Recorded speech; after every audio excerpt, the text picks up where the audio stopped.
একটি নির্দিষ্ট পক্ষ, নির্দিষ্ট রাজনৈতিক গোষ্ঠী আগামীর 12ই ফেব্রুয়ারি নির্বাচনকে বাধাগ্রস্ত করতে চায়।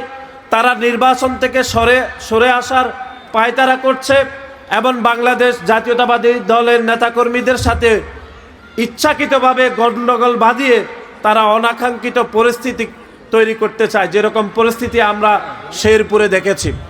আমরা শান্তিপূর্ণ জনগণ।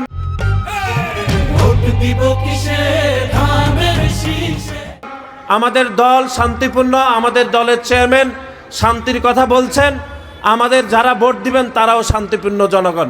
সুতরাং আগামী 12 তারিখ আপনারা সকলে দানের শীষে ভোট দিয়ে মোহাম্মদ শাহজাহান ভাইকে আবারও সংসদে পাঠাবেন এবং মোহাম্মদ শাহজাহান ভাইদের মতো অসংখ্য সংসদ সদস্যরা আমাদের দলের চেয়ারম্যান জনাব তারেক রহমানকে প্রথমবারের মতো প্রধানমন্ত্রী হিসাবে নিযুক্ত করে বাংলাদেশের যে নতুন যে বাংলাদেশের আমরা স্বপ্ন দেখছি সেই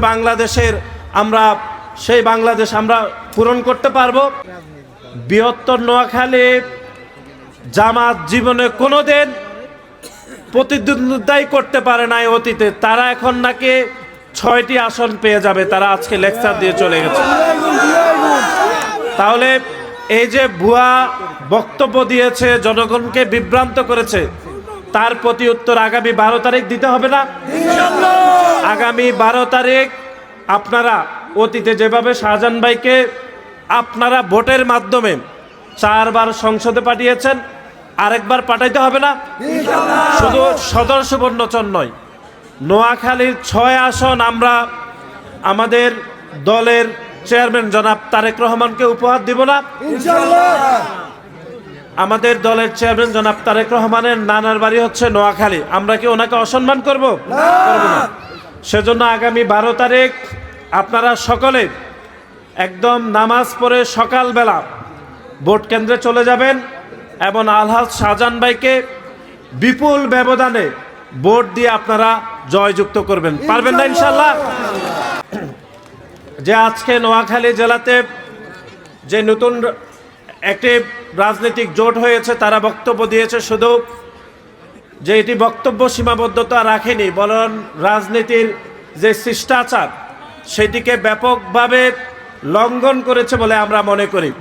যারা জীবনে কখনোই নোয়াখালীর, এমনকি বৃহত্তর নোয়াখালীর একটি আসনও যারা কখনোই জয়লাভ করতে পারেনি, তারা এই বিএনপির ঘাঁটিখ্যাত বৃহত্তর নোয়াখালীতে দাঁড়িয়ে আমাদেরকে হুমকি দিয়ে গিয়েছে যে তারা নাকি 6টি আসন লাভ করবে। আমরা মনে করে এর প্রমাণ আমরা আগামী 12 তারিখ ইনশাল্লাহ ভোটের মাধ্যমে, ব্যালটের মাধ্যমে দেব।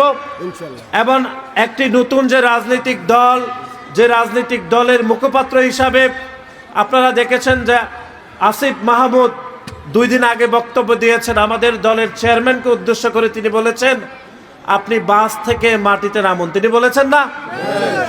আমরা কি দেখলাম?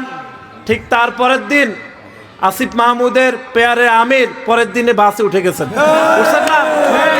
আমরা আসিফ মাহমুদকে বলতে চাই, আপনার পেয়ারে আমির আমাদের দলের চেয়ারম্যানকে সব কিছুতেই কপি করছেন, সেটা আমরা বাধা দিচ্ছি না, কিন্তু আপনি বক্তব্য দেওয়ার সময় আপনার আরো কনসাস থাকা উচিত যে ভবিষ্যতে আপনার পেয়ারে আমির আর কত কিছু আমাদের দলের চেয়ারম্যানকে কপি করবেন, সে বিষয়ে আপনার আরো সচেতন থাকা উচিত বলে আমরা মনে করি।